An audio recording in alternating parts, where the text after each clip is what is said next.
Hey guys, welcome back to another tutorial video.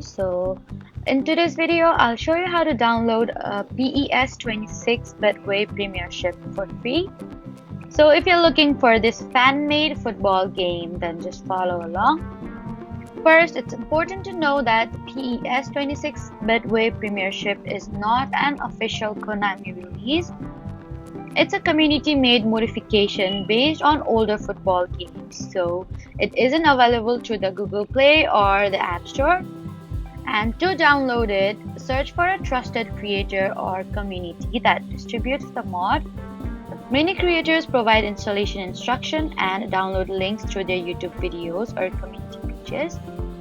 Before downloading, you need to make sure the files come from a source you trust to reduce the risk of malware or corrupted files. And once downloaded, follow the creator's installation guide carefully. Depending on the version, you may need to install the game file and copy any additional data files into the correct folders. So that was how to download PES 26 Betway Premiership for free. Please don't forget to like, comment, and subscribe for more helpful tutorials. Thank you for watching.